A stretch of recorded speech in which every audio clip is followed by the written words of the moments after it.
Desde, como todos ustedes saben, hace algunos años empezamos a hacer contacto con GSMA, alguna reunión que tuvimos hace mucho tiempo en el Secretariado Ejecutivo del Sistema Nacional de Seguridad Pública, si no mal recuerdo.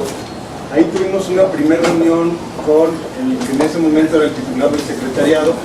Tuvimos algún par de conversaciones con él y con Gabriel Sekeli, que actualmente sigue dirigiendo la Asociación Nacional de Telecomunicaciones. A partir de aquellas conversaciones que tuvimos con la gente de la Asociación Nacional de Telecomunicaciones, con la gente del secretariado, en aquel momento el licenciado Rafael Mondragón y yo, le estuvimos dando seguimiento al asunto, y algunos meses después de haber tenido esta primera reunión en el secretariado ejecutivo, fuimos a una reunión con Gabriel Sekeli aquí a su oficina de Reforma, y él nos puso en comunicación directa en aquel tiempo con Marilyn Malthus, que fue la primera persona de GSMA con la que hicimos contacto. A partir de aquellas reuniones hemos empezado a desarrollar una comunicación estrecha con GSMA. A nosotros nos parece que es muy importante porque ya lo platicamos con el Procurador Federal del Consumidor, con el maestro Ricardo Sheffield. Aquí está Jacob con nosotros, que incluso el Procurador nos ofreció tiempos oficiales, es decir, nos ofreció los tiempos del gobierno para poder participar en la campaña de reporte de valor, que la campaña de reporte de valor no es más que la utilización del IMEI. Esta campaña tiene por objeto única y exclusivamente decirle a la gente: revisa tu email, regístralo, y en caso de que tengas algún problema con tu teléfono, repórtalo. Durante las conversaciones que hemos tenido con GSMA y con la participación y apoyo siempre muy valioso de Nicholas Forster, hemos estado desarrollando también algunos servicios que me parece que van a ser muy importantes. Ahorita les va a explicar Nicholas en este taller más o menos cómo va a funcionar todo este tema de GSMA. Me parece que es un tema hoy por hoy, un tema súper importante. Tenemos en puerta regulaciones para las casas de empeño que me parece que tienen que ver con principalmente el tema de seguridad.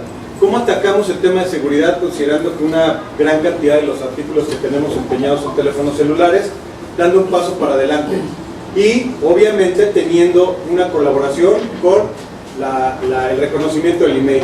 Con esto, que todavía no es obligatorio, vamos a avanzar, me parece, mucho más de lo que han avanzado absolutamente ninguna otra empresa. Entonces, si les parece, por favor, adelante, si fueras tan amable, pásale por acá está tu lugar. Entonces, pues evidentemente, el tema de seguridad me parece que es importante, el tema de que colaboremos con GSMA y el tema de que vayamos a tener la posibilidad de ofrecer una solución real, una solución práctica y una solución que ya podemos empezar a trabajar desde ya mismo. Entonces, por un tema básico de geopolítica, les voy a pedir que nos empecemos a presentar para que Nicolás sepa y Jason sepa quiénes están aquí. Entonces, si fueran tan amables de irse presentando su nombre y de qué empresa viene. Manuel Magaña, buenos días.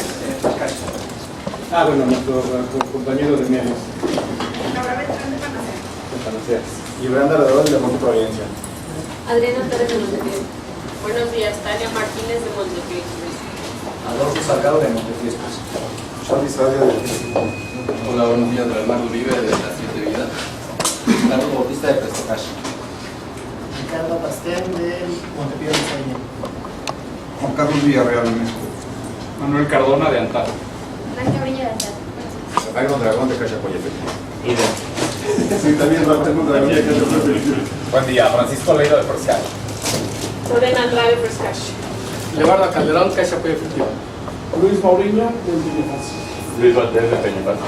Gerardo Osorio en Peñafacio. Sosa, Peñafacio.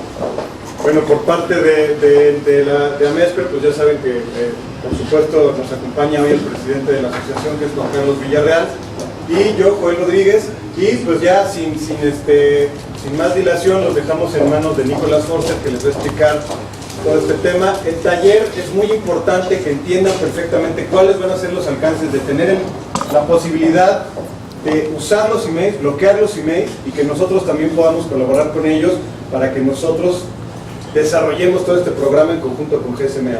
Señores, bienvenidos, muchas gracias a todos por su presencia. Nicolás, si fueras Muchas gracias. Bueno, muchas gracias a todos por participar nuevamente. Les agradecemos de parte de GSMA que puedan estar aquí hoy presentes. Realmente desde GSMA nos interesa mucho el trabajo en conjunto que venimos haciendo con AMESPRE y con cada uno de ustedes, con quien en algunos casos ya tenemos una relación previa. En mi caso particular he estado aquí en el mes de enero, en donde realmente fue muy interesante poder conocer más a detalle cuál es la realidad del mercado puntual de las casas de empeño en México, particularmente cuáles son esos pain points, como le llamamos nosotros, ¿no? Esos aspectos puntuales que hoy hacen o que pueden estar generando cierto riesgo para el negocio de ustedes, un negocio en donde vemos que en mayor o menor medida un gran porcentaje de los empeños que se realizan tienen que ver con dispositivos móviles. Así que la intención, por un lado, es darle continuidad a esas conversaciones que comenzamos allá por enero. Tomamos nota desde GSMA de todas esas cuestiones que para ustedes eran importantes y son importantes actualmente.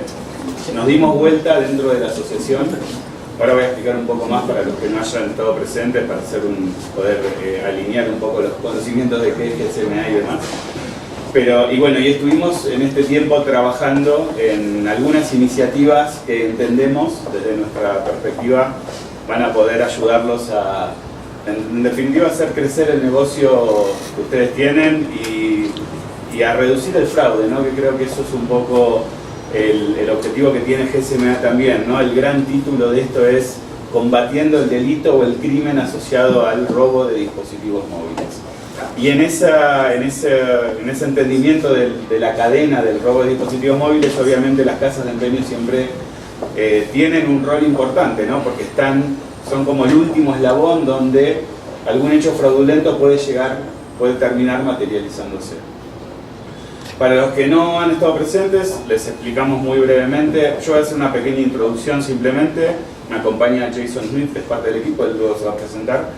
Pero muy sintéticamente, como bien conocen, GSMA es la asociación global que está detrás de los operadores móviles. Somos una asociación sin fines de lucro. Nuestro rol principal es defender los intereses de los operadores móviles y de todos nuestros miembros. Y dentro de ese marco tenemos un rol de autoridad global, diría yo, en ciertos procesos claves de homologación de la industria. Entre ellos, por ejemplo, expedir el IMEI, que vamos a ver más a detalle. Es decir, nosotros somos responsables porque cada fabricante tenga su IMEI en su dispositivo móvil. Cada fabricante viene a GSMA para que nosotros le expidamos lo que se conoce como el TAC, que son los 8 primeros dígitos del IMEI. Entonces, un dispositivo pertenece al mundo legal a partir de que pasa por ese proceso de homologación o certificación con GSMA.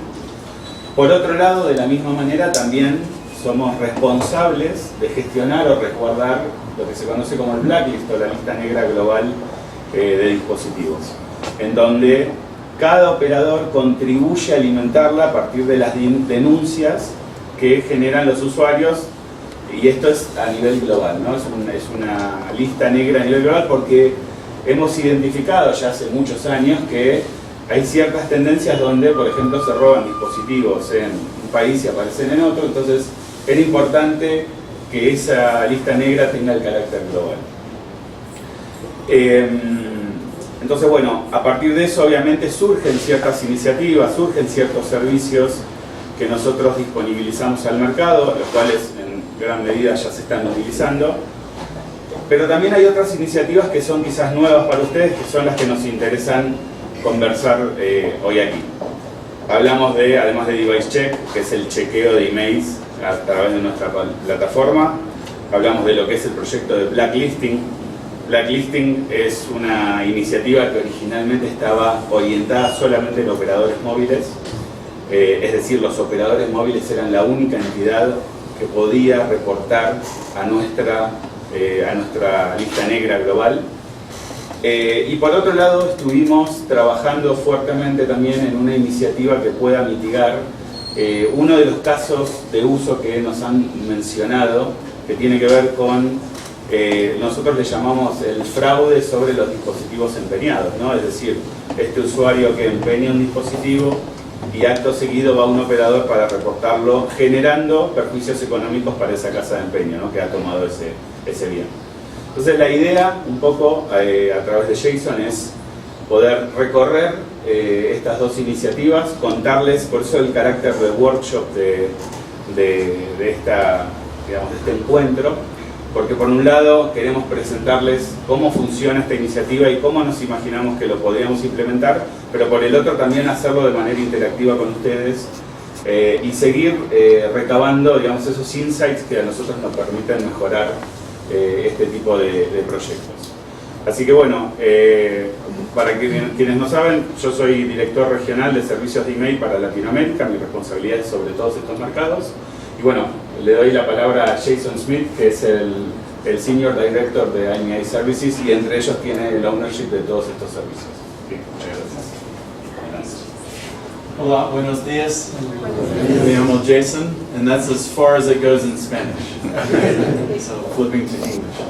Cualquier cosa que no se entienda, además de director de IMEI Services, soy traductor, así que se puede ayudar en lo que es la tarea. I'll have to call you. I'm not sure what you're saying now.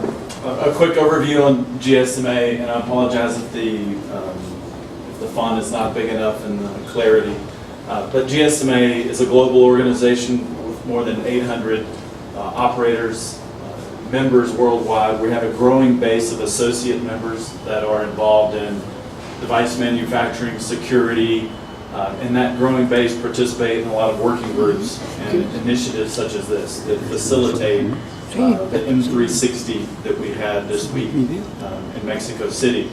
Those are held once per year in Latin America and other parts of the world. They're a great place to convene the industry. Jason, Nicholas is going to translate to anybody. Well, señores, si alguien necesita que alguna parte en específico sea traducida de manera simultánea, digamos, levanten su manita y pregunten, porque el chiste es que no se quede nadie con dudas, por favor. Los dos programas que estamos desarrollando son muy importantes porque ahora las entidades que pueden bloquear celulares también podemos ser nosotros. Entonces, cualquier duda que tengan, tanto de la explicación como de los servicios que estamos desarrollando, se vale, por favor, levanten manita y pregunten, por favor. Jason, I'm sorry. Y si alguien no entiende el argentino, yo trabajo. Jason, I'm sorry. Please. And if anyone has a question, just raise your hand. Sí, la idea es hacerlo interactivo, digo, no se sientan vergüenza, es una instancia para nosotros importante, en donde la idea es que funcione de esta manera.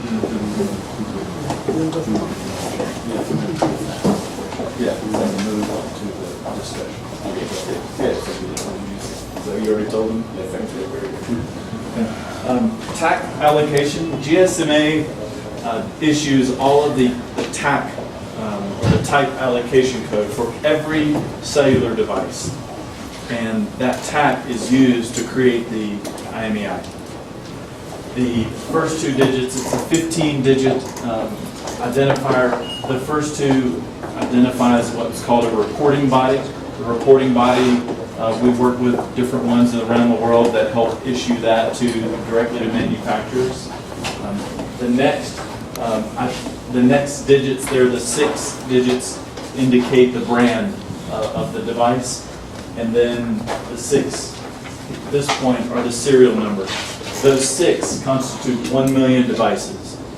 And so the first 8 digits are assigned by GSMA to the manufacturer. The manufacturer, as a part of the production process, assigns the serial number.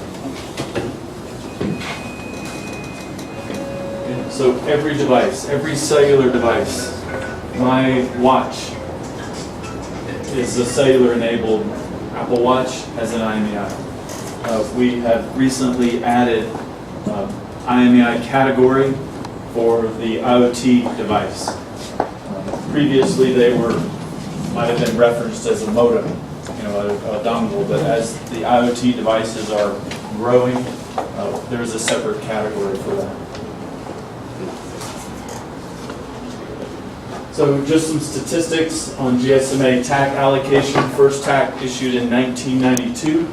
There have been over 150,000 TAC allocated, and over 1,200 manufacturers apply for TAC per year. Okay, but if you imagine that the maximum possible devices that have been allocated with 166,000 TAC, and that would be 166 billion devices. Perdón, Jason, excuse me. Per year? Or año? This is lifetime. Lifetime. Lifetime TAC. First TAC, lifetime TAC, and then the average or the most recent annual number of manufacturers that apply for a TAC. Before I came to GSMA, I never would have envisioned 1,200 manufacturers for cellular devices. You just think of not just smartphones, but modems or routers. There really weren't even that many routers that had cellular built into them. So you might go think of Sierra Wireless, 2 or 3 other brands, and that's about it. So to think of 1,200 manufacturers was mind-boggling. Is there cell phones manufacturers that are not with GSMA?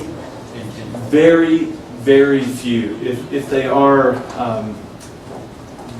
so small that they might have tried something or done something and didn't even know about it. So we have, over the past couple of years, GSMA has made a conscious effort to alert and work in particular in China where a lot of the very, very small manufacturers are, to make them aware of that and bring them into using the tag. And it's very inexpensive. So it's not an expense problem if someone wasn't doing it. It's more of a lack of awareness, but that is really diminished. Excuse me, Jason. ¿Entendieron los temas? Me preguntó Rafa que si todos los celulares, todos los que fabrican celulares van a GSMA. Le contestó Jason que no. Hay unos pocos que no van a obtener ni el TAC ni el IMEI directamente con GSMA, y al carecer de ese número, dicen que son poquitos, y ya se imaginarán ustedes en dónde están, en China. Now, if I go online, if I get my mobile store, and if I go online, there is a, people who would change the email number of the phone for $20 or something like that. So, 2 questions. Question A, is this legal? And question B, is this ever meant to stop, or are you doing anything to tackle that? The problem that? you describe is hard to quantify because it's most of the evidence is anecdotal and not concrete. There are. I can take you to the computing. No. But the extent of the problem is a little. Let me give you an example. Some of the IMEI changing tools may change it so that it looks like the IMEI has changed. *#06#, oh, the IMEI has changed. But that's not what's being sent to the network.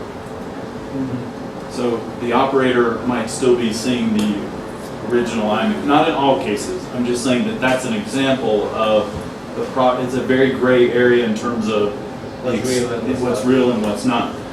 The GSMA Device Security Group, I believe, a little more than a year ago, April 2018, relaunched what we call an IMEI integrity type service, where we have the operators contribute device models where they hear about what you're talking about.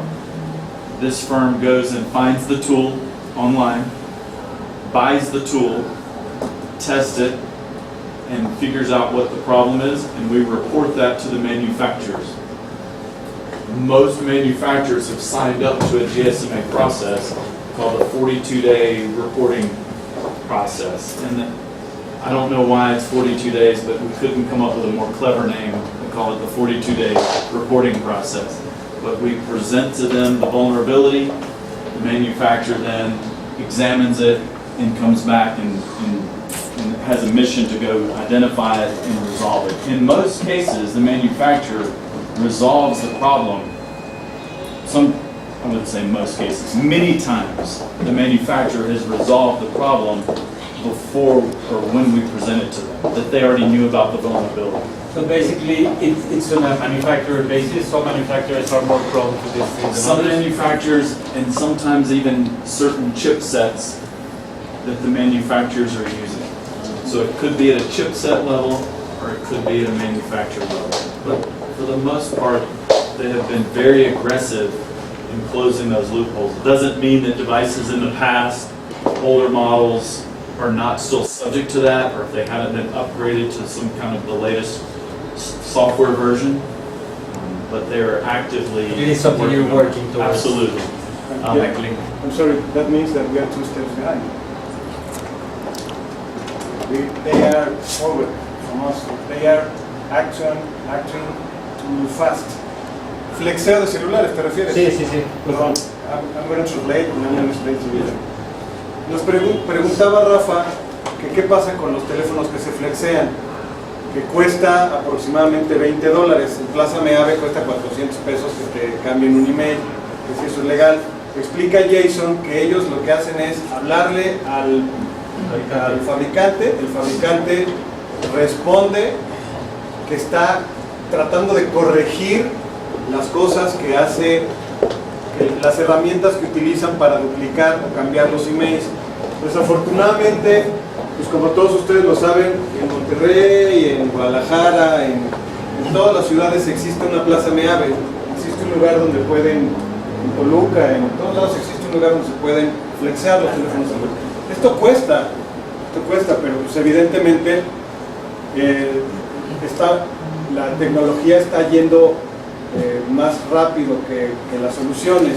Como pasa siempre, ustedes saben perfectamente, porque prácticamente todos en la industria, que cuando ustedes descubren una forma de fraude, ya el defraudador ya encontró otras 2 de hacerlas nuevas. Entonces, en GSMA están tratando de que tienen solucionar un equipo asignado a este tipo de temas de seguridad y que están constantemente monitoreando en línea las aplicaciones para cambiar el email y pues, ven de qué se trata, ellos mismos lo compran y hablan con los fabricantes. Porque este es un tema de los fabricantes son más rápidos que vulnerables que otros. Sorry, Jason, please continue. I was just bringing up a slide that describes this. It's a little bit hard to see, but this is the process. It is very established in terms of its test. This service, they actually go online and buy these tools. So if there's a tool that you become aware of down the street, let us know. Because we will, and oftentimes it's the same tool that's out there, but the tool might only work for these models. Then another one might work for more device models. I think the most, I would say from looking at the statistics, I'm not sure if I don't think I'm allowed to share them, but the average tool might only work with 4 or 5 device models. Right. Let me just say that Apple is very robust compared to some of the others. But all of them are moving and understand the importance of securing the IMEI. And with 5G and IoT, GSMA is already working on a digitally signed identifier to support IoT and 5G. Here in Mexico we have a problem because we have a place you can put your cell phone and they change the email and they ask for maybe $400, $20. Here in Mexico we have in Guadalajara, it's another city in Mexico, they do the same. That's a very specific problem y está muy ubicado, o sea, en la plaza de la tecnología. Anything you can do to help communicate the make and the model, you know, we would be glad to take and pass along to them to identify that vulnerability. But the tools, and when you said we're 2 steps behind, I think is what you're saying, I actually see it the other way. I see that the criminals, because that's what this is, are decreasingly further behind. When an OEM comes out with a model, they don't immediately have that tool ready for that new model, that device. Most times, I've even seen the research that shows the length of time that it takes for these tools to become available might vary from 9 months to 1.5 years. And so our hope is that with this process, that time will take even longer. You know, that each manufacturer, because the manufacturers know, it's not something we can disclose publicly, but the manufacturers see where they kind of stack up against others in terms of the time that it takes for a tool to come onto the market to tamper or manipulate that device. So we have been working with the police in Mexico in order to provide solutions to that kind of issues. We have a meeting every month with the police in Mexico, and we want to give that information as well. And that's another, a little bit later in the discussion, would be great to collect IMEIs that you find that have been tampered, even if it's the device that you come across, or just even the IMEI itself, if an IMEI has been duplicated. Eso lo que dice es que informemos los emails que están. Exacto, sobre esa información que ustedes están recolectando, que digamos, nosotros lo vamos a ver más adelante, pero digamos, vamos a ir también a tomar esa información para enriquecer nuestra base. Es que hasta ahorita simplemente revisas el email, si está bloqueado no lo recibes, pero ese email no estábamos haciendo nada con ellos. Yo platico con la gente de Panacea, que es ahorita nuestro service provider, para que nosotros podamos hacer algo con esa base de datos de los emails que ya estamos identificando que están en la lista negra. ¿Y esas se las enviamos a ustedes? Sí, es exactamente lo que menciona Jason. Todo lo que pueda nutrir nuestra información, nuestra base de datos, nosotros estamos abiertos a que lo reconozcamos. Pero declinamos nosotros la aceptación cuando no coinciden las características, ¿verdad? The other report that the cell phone, the inform tell me that it doesn't have anything to do with this. O sea, son otras características. Es un iPhone 4 y acá hay un iPhone 5. Entonces, a través del servicio de Check. Entonces, eso también se los podemos. Si nosotros hacemos esa base de datos y la conjuntamos. Sí, es por eso también que Check no solo incluye digamos, tiene el estatus de si es IMEI fue reportado o no, sino que también brinda información de la identificación del dispositivo justamente para que se pueda proceder con ese tipo de identificación. Y si, bueno, aquí está Panacea. Si esto, si entendí bien, recogemos los emails que ya identificamos como bloqueados y se los mandamos. Sí, exacto. They are asking about this that you mentioned, to collect this data, to enrich our database. Duplicate? That's what I was thinking. Exactly. Duplicated IMEI. Yes, or the IMEIs that are not the information, the identification is not related, matching with the IMEI itself. Pero es que hacemos la búsqueda y cuando haces la búsqueda no se reporta lo que... no. O sea, lo que preguntas es si cuando tú haces la consulta y no corresponde, no lo tomas, lo rechazas. Así es. ¿Qué pasa con ese número que identificaste como que está bloqueado? Es que dice Panacea, sé que en la historia lo que dice GSMA es hay que mandarles ese email. regresarlo. Bien. En nuestro historial se guarda fecha en la que se buscó la sucursal y eso es lo que hacemos. And we can share that kind of information because we check maybe cuántas operaciones de empeño de celulares haces al día, más o menos en promedio. No sé, Well, We made it with some friends, and we made about 5,000, 4,000, 5,000 daily GSMA consults. So that is very useful for us if we have the system protecting to not receiving that items which will be very disastrous to our economy as business, but also to the economy and social media. There was in year 2017 about 5 million cell phones robbed. It's the most easy and often crime in Mexico, in the whole country.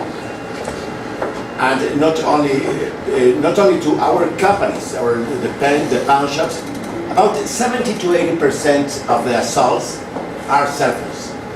Jewelry are becoming less and less. Cash, we have controls, it's very few, but about 70 to 80%. In our personal case, as company, in 2017, we have about 14 million, which is about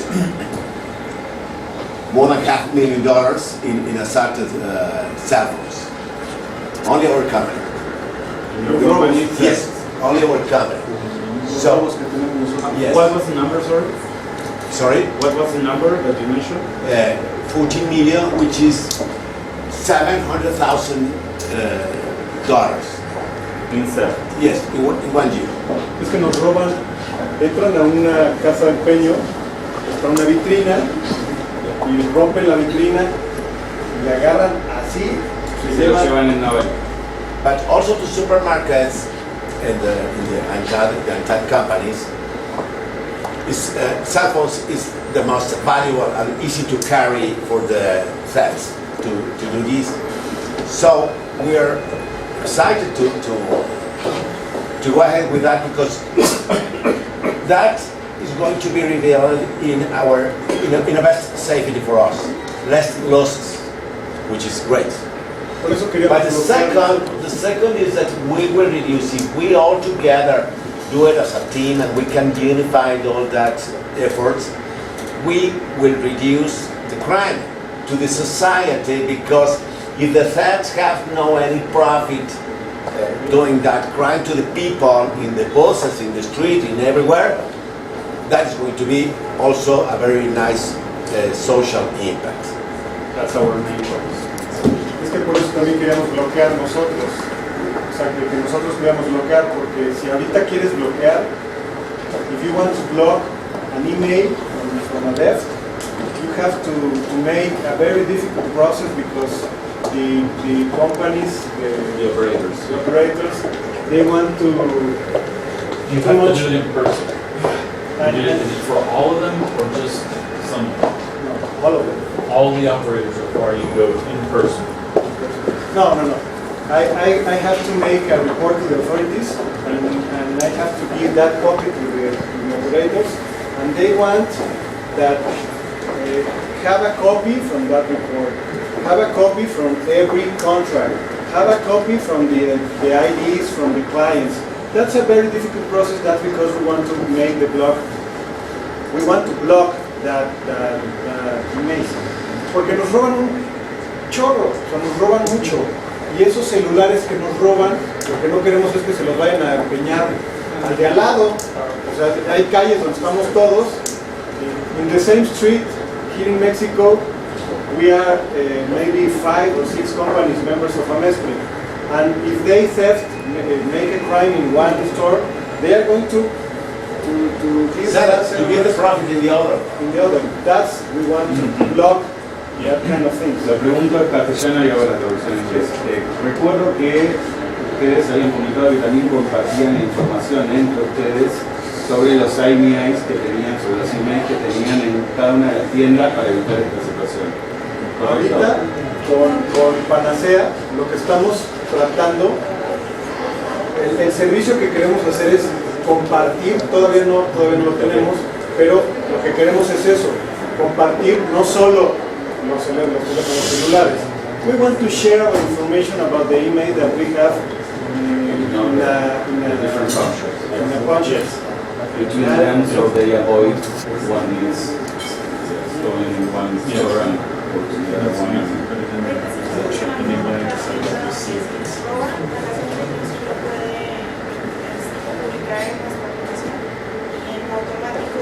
La otra casa de empeño, si lo recibe, verifica, se llama BADA, verifica, y si tiene un reporte nuevo de otra casa de empeño, pues lo acepta. sea, señores, lo que estamos diciendo es que sí se puede. Si nosotros mismos lo podemos hacer es lo que decía Rafa ahorita, si nos ponemos de acuerdo todos, el celular que le roban a uno, ya lo pueden ver los demás, bueno, por lo menos ya no te van a meter el celular. We want to share the information that tool, that solution is ready, it's working right now. We want to convencerlos a todos de lo que entregamos. We want to talk with everybody to share that kind of information because in order to provide the solutions to avoid that kind of operations, we want to share that information. Las señores, sí, let me tell you something which is wrong in that we have away. Somebody says that, well, the stolen and the theft is not our problem, it's not my problem. That is a police and security problem, it's not mine.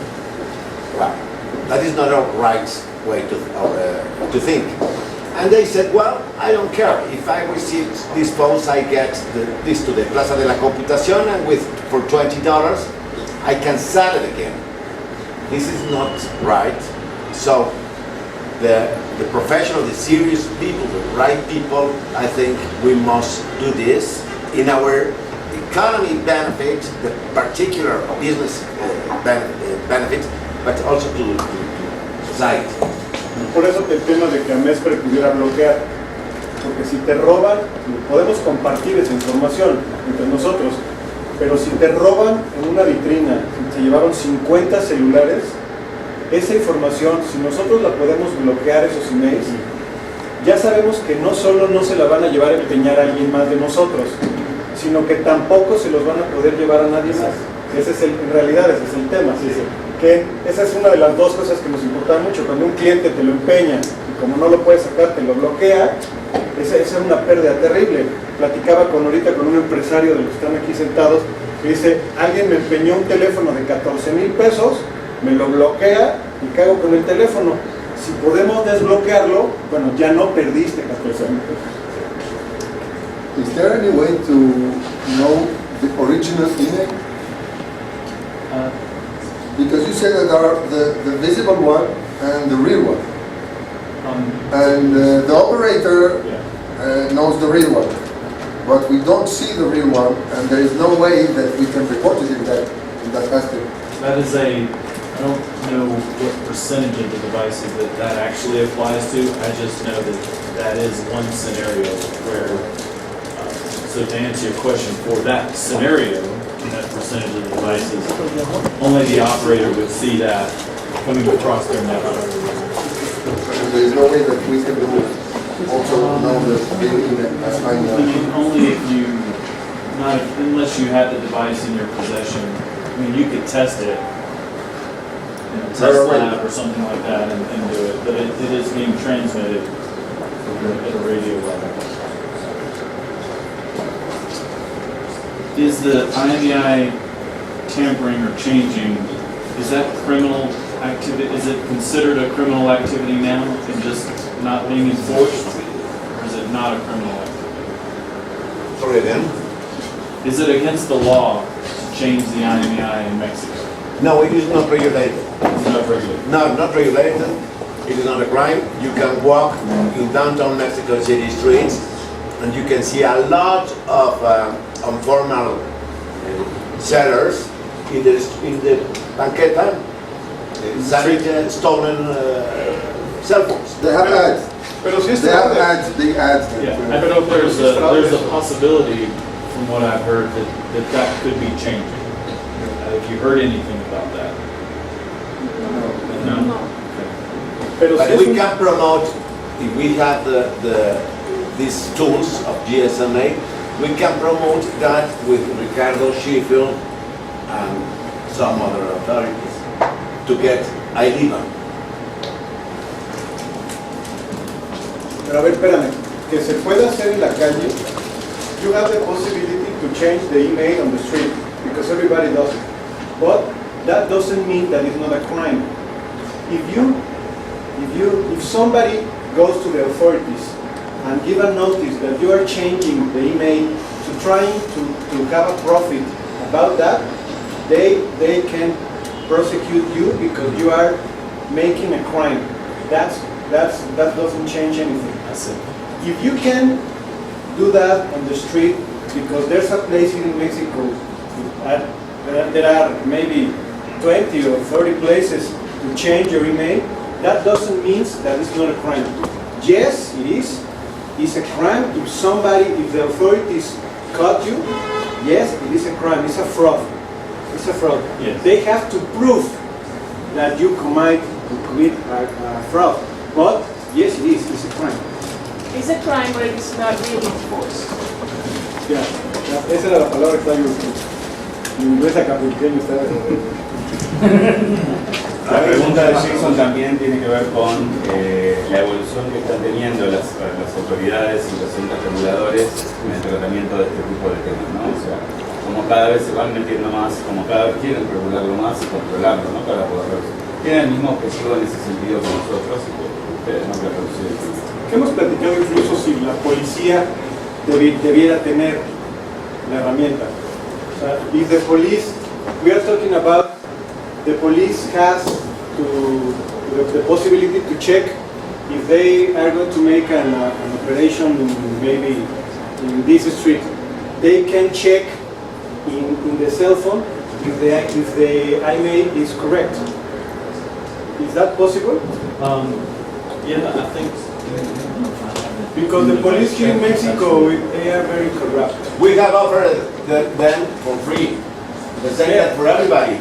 We are doing some system which is absolutely free for the police. We give them as free. Que la policía entrega la herramienta. And we don't make any, if somebody wants, we don't make any business with that. The cost is transparent to the consuls that made it for GSMA, and it's not business. It's also, ¿cómo se dice?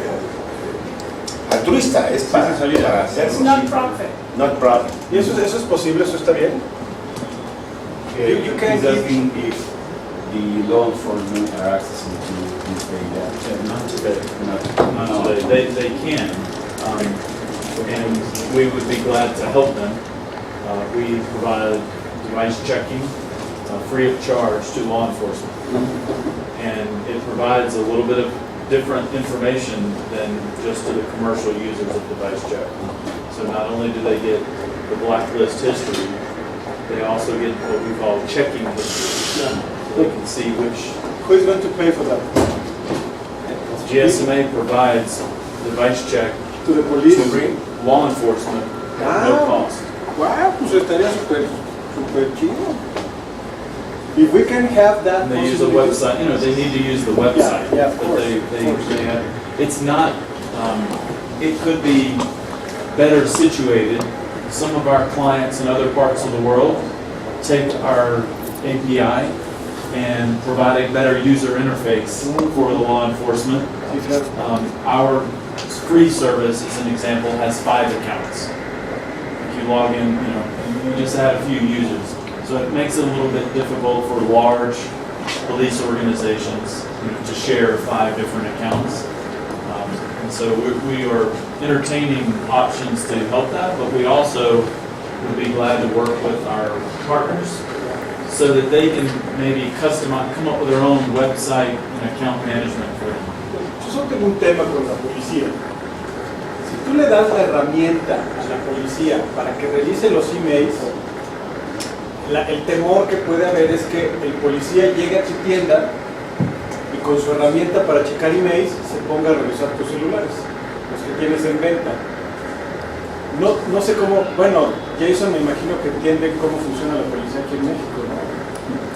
En Argentina es un poco... I did not do anything with the police in Mexico. if we have that of the police based on how is the police in this country. Yeah. To have access to this information and be able to go to a specific pawn shop and start checking the inventories that they have in places. But if it's on the blacklist, si está en la lista negra, ya no sirve el teléfono en teoría, ¿no? Se lo llevan. Más te da que se lo lleven. Es que ese es Ya el te lo proceso. comiste de cualquier forma. En realidad, una de las herramientas que estamos desarrollando con GSMA es que si un cliente te bloquea el celular que tienes empeñado o a la venta lo puedas desbloquear. Si llega un policía corrupto, de los que casi no hay en México, y viene con su herramienta y dice, voy a checar todos los emails de los teléfonos que tienes aquí en la vitrina, Si descubre que tienes un celular bloqueado y se lo quiere llevar, perdiste la posibilidad de desbloquearlo si te lo bloqueó el cliente. Eso es lo que me preocupa, que le das una herramienta a la policía, le pones la Biblia en las manos al entero. Eso es lo que me preocupa. Corrijo un solo aspecto sobre eso, ¿no? La idea no es desbloquear algo que haya sido fraudulentamente bloqueado, sino evitar que ese usuario vaya posteriormente, luego del empeño, al operador a bloquearlo. O sea que ustedes sabrían que está empeñado. Exactamente. Es correcto. Es lo que vamos a ver un poco dentro del contenido. Para que el cliente no te lo pueda bloquear. O sea, ahí ya lo que no se puede hacer nada es cuando el cliente ya lo ha bloqueado. Ahí ya. Si ya lo bloqueó el cliente, O sea, digamos, tiene que ser una cuestión de prevención. Yo lo recibo, lo subo. Y La ya iniciativa, se evita que el cliente tiene como lo foco evitar justamente ese caso de uso particular que ustedes han mencionado y nos han compartido, en donde digamos, el perjuicio económico existe, ¿no? Después no pueden capitalizar ese bien, ¿ok? Inutilizado ese bien. Sigamos. Sí. There you can go. I think we've covered this. We have a problem right here with the handset theft and reporting it to the operators that needs to be improved. This should be, this is describing blacklisting and how it works, is that someone reports it to the operator, they would submit it to the database, other operators download that data and then block the device. The problem that I'm hearing is that on the left-hand side, in the reporting of device, the best practices, GSMA publishes a best practice for all operators. And that best practice would say that you do not have to have a police report. Okay. That the operator should verify who the customer is, and then they have all the information needed to do that. Then after they verify who the person is, they can verify the IMEI that's associated with that user's account and know that it is which IMEI it is. So there shouldn't be a process that takes that long. It shouldn't be that difficult. So that's something I think we can help with, that it should be much easier to report. Some operators in other countries, you can log into your own website for your account, mark it as lost or stolen. Maybe not block it immediately, even just to see if you find my iPhone, it pops up, it's underneath the couch, I left it in my bag. Then after some more time you go in, I'm afraid that I may have lost it or it's stolen, hit the button, and you don't even have to pick up the phone to call your operator. So that process needs to be improved dramatically. Yeah, that sounds like Kevin. I mean, that is well, that's great, but I guess that we don't have the infrastructure yet, or people are not as aware what they can do with this, because the devices, I think that the devices that you're talking about are really high-end devices, and most of our merchandise is of a lower price. But if you're going to report it, if you're going to go through the 3-day process, police report, it would be that much easier and more attractive to do that if you only had to make one phone call. If you only had to make it easy. You still have to show that you are the owner. That's a big problem. The operator validates that based on your information. That if mine was stolen right now, I'm going to call AT&T. They're going to ask me my questions. I'm going to give them my information, and to validate that I am who I say I am. And that if I can get past that hurdle, then they would block my device from me. And they would know which device it is. They can see that I have been roaming in Mexico City.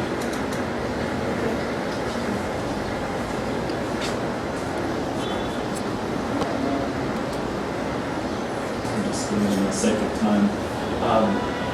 The total number of blacklisting, just to give you an idea of the activity, it is growing, although the number of operators in the countries has stalled a little bit. There are some things that I'll share with you in a moment that will demonstrate that it's about to take another step. So it's somewhat plateaued. But today there are over 120 operators that are participating from 41 countries. What percentage of that is Latin America? This is global. Okay. The clarity is not very good. I don't know how you could even remotely see. I can't see from right here. But this is Mexico. I'm going to read the numbers for you. So Mexico is averaging about 70,000 per month that are getting to the blacklist. The net. Those are inquiries. No, actually Those are being blocking. reported to the blacklist. being reported to the Right, full blocking. Okay. It's an average of about the peaks. This is Mexico from. Can you repeat the number? Yes. About 70,000 per month in Mexico. Moving to the, or being reported, and moved to the, added to the global blacklist. Tenemos como 110 millones de líneas. We have, bueno, no sé si 240,000 al año. So the quick math that says if there are approximately 700,000 740 years. Let me not even use the Mexico City number because of all of Mexico, 5 million. In all of Mexico, in year 2017, 5 million, which is about, it's close to 20,000 per day. So if there are 5 million that are, and I don't know how they completed that study because they're not actually reporting, they're not actually filing a police report, but even if they're off by 1 million, okay? Even if they're off by 2 million, that's more than is being reported in a year. So you could see that, let's just say roughly 800,000 per year are being added to the blacklist, and 5 times that number are actually being lost or stolen. So you could project that only 20%, roughly 20%, 15 to 20% are actually making it to the blacklist, are actually being lost or stolen. That is a number we need to work together on to raise, one, reduce the total number that are lost or stolen, but two, get the percentage higher that are being reported. This nadie measure, reporta el email. Nobody reports email. but this measure with GSMA will increase the probability of people to make some, ¿cómo se dice negociar? Denounce. Yes. Because in a lot of cases, the people lost a lot of time making this denounce, and finally they know they're not going to get nothing. So we help to that the denounces of the people have some consequences to the reduction of crime. That will be great for everyone. La gente en México no denuncia. Si te roban el celular en el camión, si te roban el celular en la calle, no denuncias. Lo que hace la mayoría de la gente es bloquear la línea para que puedas llevar tu línea, tu mismo número, a otro teléfono. Y esto se queda vivo. Entonces, incluso nuestras autoridades, te platicaba de Profeco, I was having a conversation with Nicolas Forster about our authorities. They don't know anything about email. O sea, el procurador no sabía qué era el email. Cuando le dijimos, necesitamos que la gente conozca el email, que sepa el email de su teléfono, y que si se lo roban, lo reporte junto con la línea, para que las dos cosas tengan un efecto real. Pero que la gente vaya al Ministerio Público, o sea, que la gente vaya con la autoridad a la celular. ¿Puedo tomar contactos de tu hijo? There's not a couple of announcements to the police. I mean, in Mexico, there's 98% impunity crimes. So if I kill you now, I have 98% chances of just being free tomorrow and there. Given that statistic, I think there's not a couple of announcements because you know chances are, I mean, big chances are the possible chances. Now, this is going to grow. This is going From September, the QR code will be forced to the banks. So we only in Mexico, as we don't use photograph cameras or calculators, we are going to have our credit card and our debit card in the cell phones. In Africa, in Kenya, and in India are more advanced than Mexico. But in some time, let's say 2 or 3 years, we all are going to manage our money in the cell phone. So that could be a very good motivator to the stealth thefts. And we are in time to. So you think, based on when this is going to change, You will have your wallet there. it's going to increase? Yes, I'm going to have even cash. If I pay to you 20 pesos for the Tottenham and Liverpool, I lost. I will do like a WhatsApp message. Yes. So I will have my money Peer-to-peer here. transfer. I will not need wallet or cash anymore.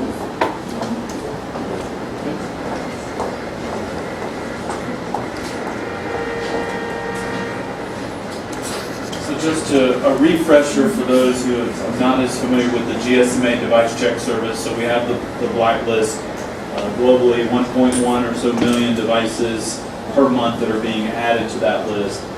Device check allows the general public, commercial, law enforcement, those 3 categories, to check this information. We have web access, and then we have APIs. We have a variety of APIs, some that are very simple, where you submit an IMEI, and you just get a simple yes/no answer back. Is it or isn't on the blacklist? We have other APIs that provide the blacklist status, but also provide some basic information about the device so that you could tell that, okay, maybe the IMEI has been changed, this is not an iPhone 7. It says it should be an iPhone 7, it's not an iPhone 7, something's happening.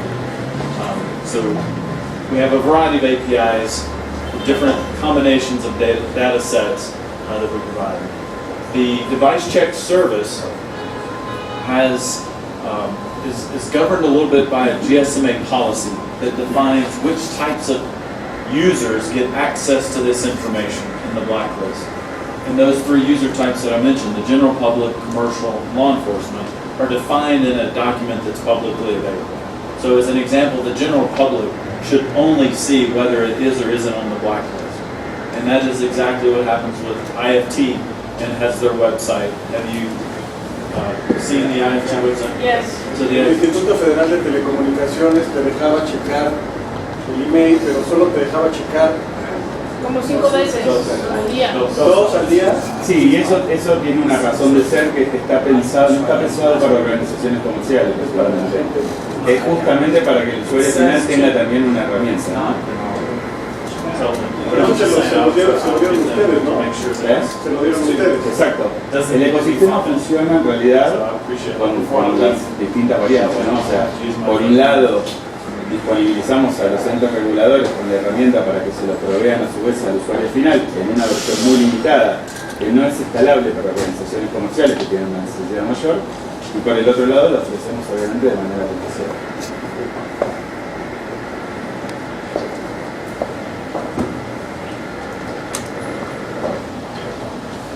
¿Todos están entendiendo hasta aquí? ¿Han entendido? ¿Alguna duda? ¿Algún comentario? Algo que no hayan entendido. Todos evidentemente entienden la importancia de checar el email, que hagamos una campaña nacional para que la gente tenga su email, para que informe su email, para que denuncien y no solo bloqueen la línea, porque solo bloquean la línea el aparato se queda vivo. Todos entienden la importancia de eso, ¿no? A mí lo que me gustaría dejar así claro es que si no coincide la descripción, en la búsqueda no coincide con la descripción, no está en la lista negra, pero no coincide con la descripción, no se debe de aceptar, porque es parte de un delito, o sea, como quiera. No debemos de aceptarlo porque sería seguir influyendo para que esos delincuentes se sigan capitalizando. Entonces, debemos de dejar muy claro que no porque es clonado, o sea, es clonado, tiene un valor menor, no vale cero o vale más. Cero. Exactamente, eso sería lo importante de esta campaña. Sí, en realidad yo creo que todos deben entender la importancia del email, la importancia de que ver si está en la lista negra y ver las características del teléfono para ver si no coincide. Tiene razón Juan, O sea, ¿para qué tomas un teléfono que ya sabes que no corresponde a las características? Viene un fraude. No hay que ser parte de la cadena de toda esta porquería que está pasando en México, por favor. Bueno, please, I'm going to move ahead to. Sobre todo son los mismos, o sea, los que me roban a mí a lo mejor van a tener que mentir. Los rateros tenemos que estar unidos porque son los mismos.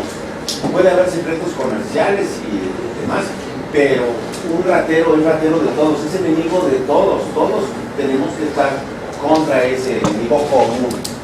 Yo no quiero que te roben a ti ni a ti, y tú tampoco debes querer que me roben a mí, todos estamos contra ellos.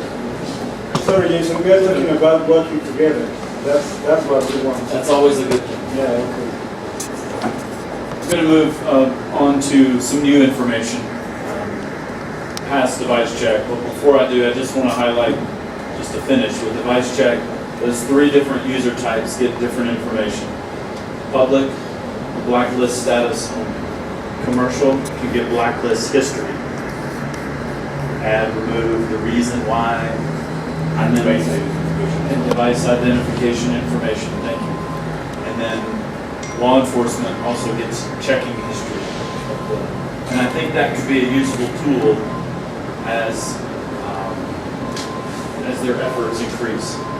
First, we have to take a step, but once we do, then it will be a useful tool. Third-party blacklisting.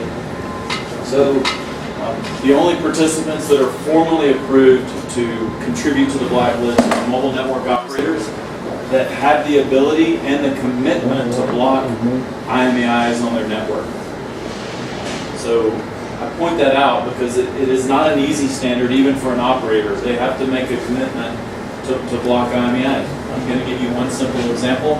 A very small operator in Canada does not have a database, sophisticated things, but they made the commitment. They set up an easy process where they retrieve the blacklist information and they use the IMEIs from their call detail records off their network. And every night they do a batch process to just check the IMEIs that are active on their network against the blacklist.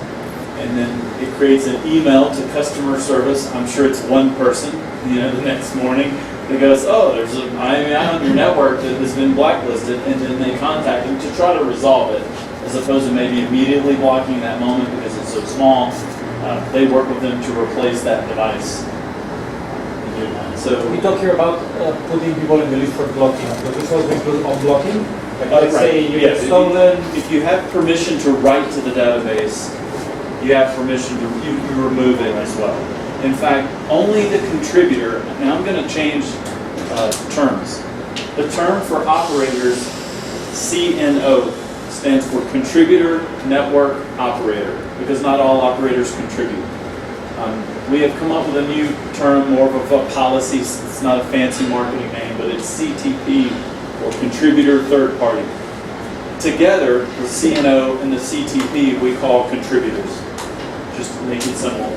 So any contributor that adds to the blacklist also not only has the right, but the responsibility to remove from the blacklist. Someone, oh, I found the device, I need to remove it. It's no longer stolen, or no longer lost. What if I put it on, I found it, no? And then I found the IMEI on the list, okay? So, I think I know what your question is. Yeah. Let me go ahead and check, because I've answered this one before. If you put an IMEI on the list, I can't take it off. You can't. I can't. No one in here can. Only you can take it off. Okay. I can put the same IMEI on the list. Let's forget about why. Maybe duplicate IMEI. I can put one on the list. The same number. The system will automatically let you know that it is a duplicate IMEI. Okay. And now all of a sudden I say, I'm going to take mine off. I made a mistake, or whatever the case. I take mine off. Yours is still on. Okay. So what happens? It's still on the blacklist. I took mine off, but it's still on the blacklist. There can be multiple entries to the database by multiple contributors for the same IMEI. But if it's still on the blacklist and somebody makes an inquiry, then they're gonna say, oh no, this is blacklisted, and the truth is that it's not blacklisted. Well, it is, because you put yours on and Yeah, but didn't I take took it it off. off. No, you didn't. I did. You So, did, I did. Let's say you put yours on but didn't take it off okay, because you blacklisted it.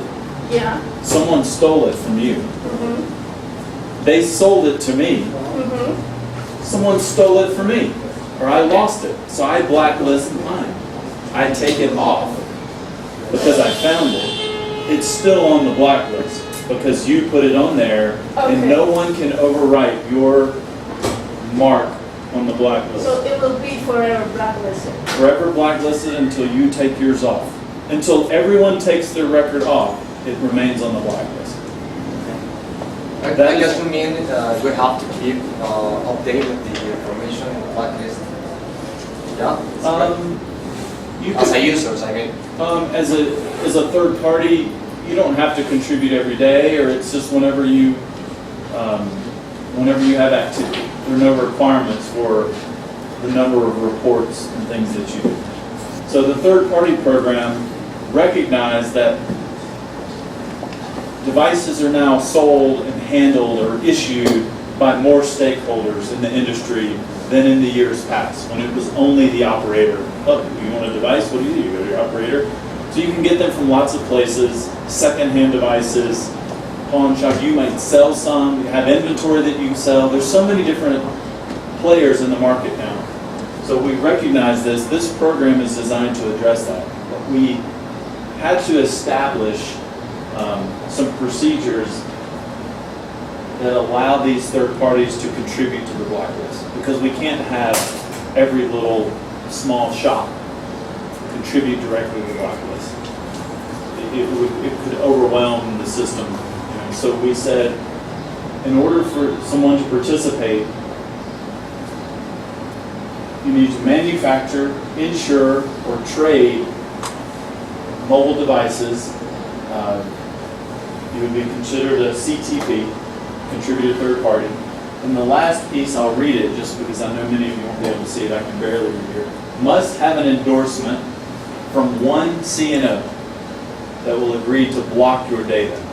And the theory is, in the past, So you are the CNO or? the operator.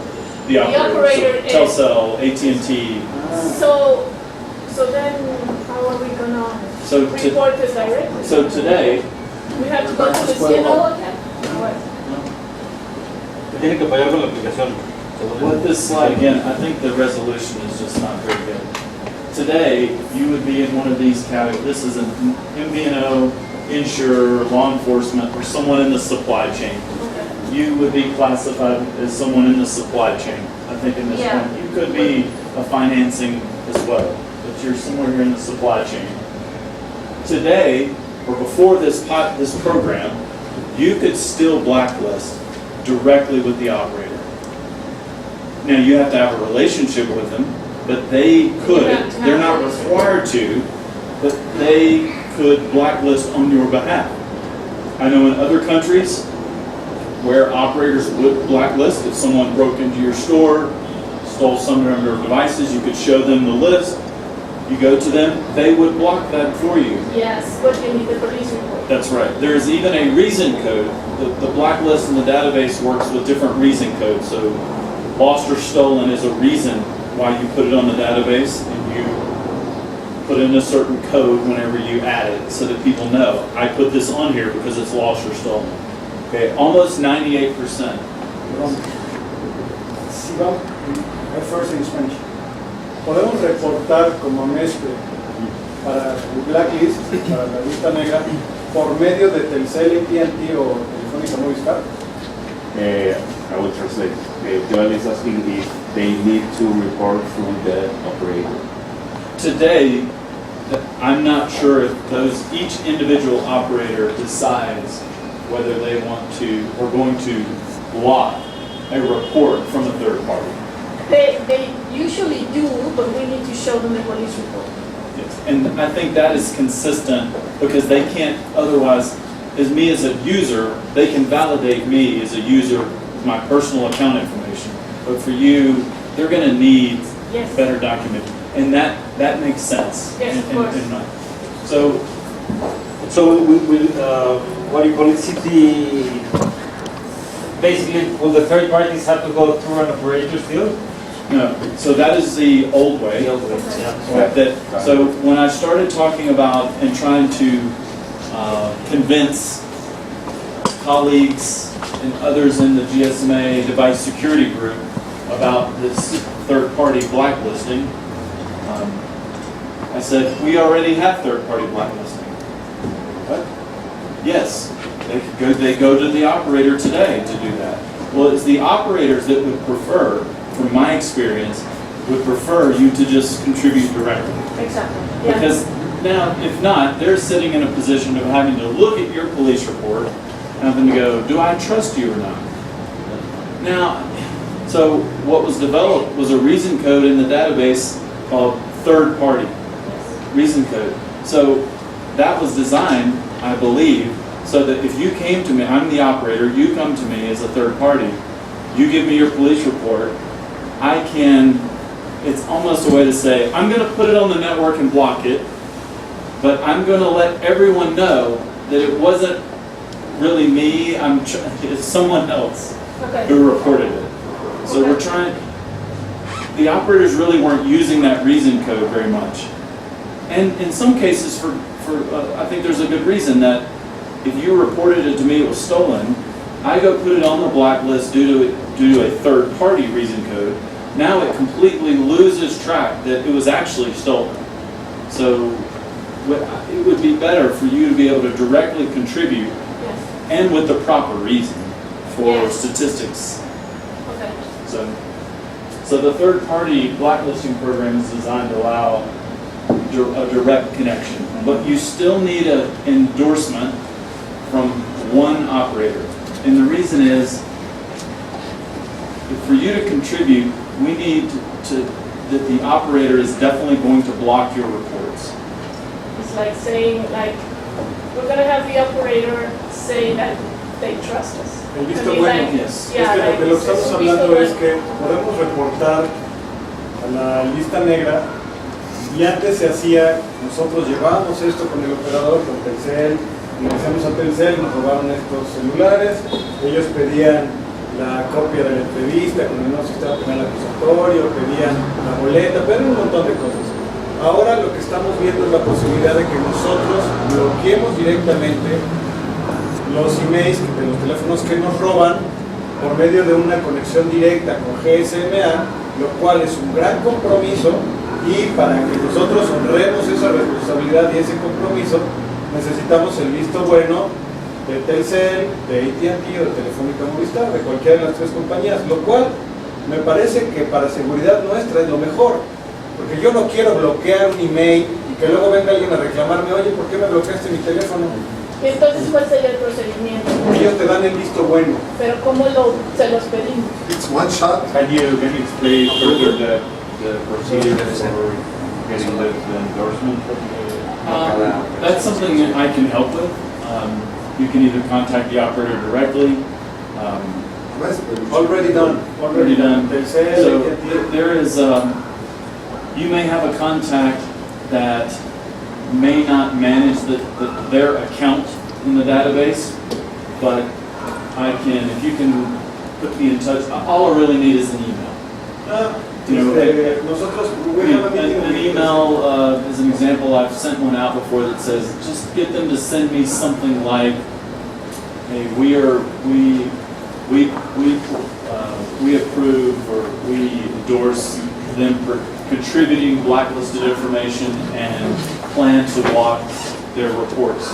So it's not an agreement, it's not a contract, it's just an informal. Will they be willing to do it? I mean, AT&T, Telcel, I mean, because we have already talked to them and it was kind of difficult. It was like, the operators do not have an incentive to stop telephone theft. Exactly, and they are not really willing to work with us. I think we can, it may not. Two things. One, they are our members. Yeah. Secondly, this is helpful for them.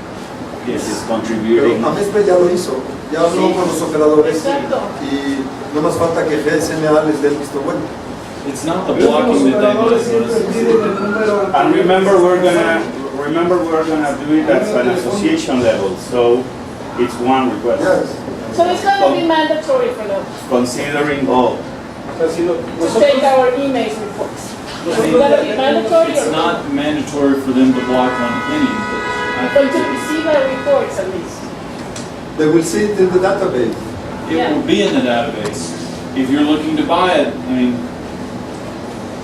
If somebody tries to, in some cases, there's a little bit of pressure, okay? Because it is going to be on the list. If the police check it, if a consumer checks it, it's going to be on the blacklist. So the procedure is gonna be, okay, this is my list of stolen emails, and I'm gonna give them to Telcel. And then they're gonna send you an email, and then you blacklist it. No, It's an initial endorsement, right? initial, one time. One time. That One they time. recognize Yeah, it. it's a sign-up process. Sign-up. It's sign-up process. Do we have to sign legal documents? You will sign an agreement with GSMA, Okay, but you don't have to have the endorsement from the operator. Here's really who I need the endorsement from. If I go to log into the IMEI database and I look up operator, I'm gonna have 1, 2, 3, or 4 contacts listed in the IMEI database for that operator. I need one of them to be on the email that kind of either says yes or doesn't get. Eso ya lo tenemos. Tuvimos una reunión, tuvimos varias reuniones con la gente de Telcel. ¿qué está el Ah, ¿sí? We had several meetings with Telcel. Y si quieres poco a poco me va diciendo yo le voy. They are ready to work with us. They want to have contact with GSMA. But we already have, maybe, tú y yo estuvimos juntos con ¿cómo se llama? Sergio Fong. Sergio Fong from Telcel. He's the fraud director. Sergio Fong. Sergio Fong con F-O-N-F. Bueno, le caemos de bien, ¿no? And we will be able to block and unblock, right? Yes. And again, you have to be able to unblock. It's But- your responsibility. It would be in our agreement that say, you Fong, Sergio Fong. F-O-N-F. Pero y con él tuvimos una reunión con Panacea para que nos dejaran reportar directamente con ellos, pero ellos ya están, o sea, ya avanzamos mucho con ellos, ya O sea, están. saben de la iniciativa, pero al final no Querían cuajó. GSMA. Y querían el police report. So one thing I wanted to share, you can play on both sides. Someone who uses device check to checks out IMEI, and you can be a third-party contributor. What this is showing is the information that if you were a contributor in the blacklisting program, the information that you share that a device check user is going to see. Now keep in mind, general public is only going to see blacklist status. Sí o no? Yes or no?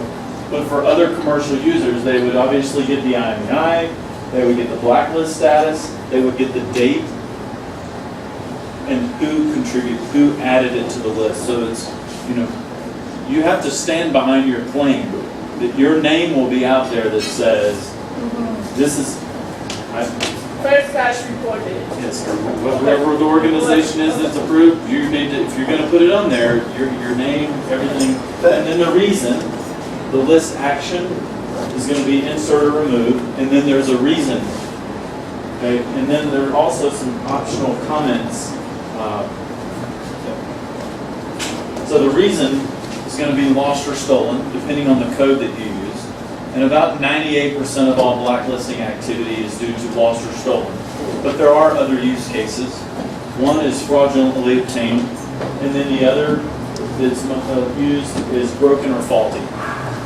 We are actually working on an initiative that if the device is broken, it's not going to work. The intent is that it really shouldn't be used on the network. It could be bad for the operator because it's not using the radio spectrum efficiently. It could be dangerous to the person. Maybe it was a recall on a device that it emits too much radiation. So there are multiple reasons, and these other use cases broken or faulty, fraudulently obtained, and we're really, if this program continues, the use of the third-party reason code is probably going to go away. But these other two use cases, I believe, are on the uptake. Is there any use case that it's power? I'm glad you asked. Because I would like to block it when I get the mobile and unlock it when I give it back to the user. Okay, so I'm going to go into some of the new use cases and solutions. In doing so, answer your question. Blacklisting is not for commercial gain. I don't know if that may not. I could make an argument that it is because you're trying to prevent losses and stop people from stealing things, and that benefits me financially, so it is for commercial gain. But it shouldn't be used for non-payment, or it shouldn't be used for these types of things. Because when you put it on the blacklist, the thought is it is actually blocked on cellular networks.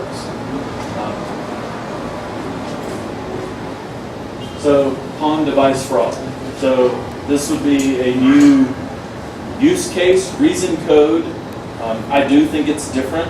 I will share with you that we have looked at this before and are continuing to do so for devices that are financed, or there's a subsidy on the device where we want to collect that information out. But it is such a different use case though than the pawn use cases, I believe, that it would, if you were checking on a device to buy a device as a user, you go to a site and you want to buy a device, you do a check, and if the response came back to you, financial obligation to AT&T, you might say, okay, it's not my financial obligation. You might, whoever you're going to who's selling you the device, say you might need to take care of this financial obligation.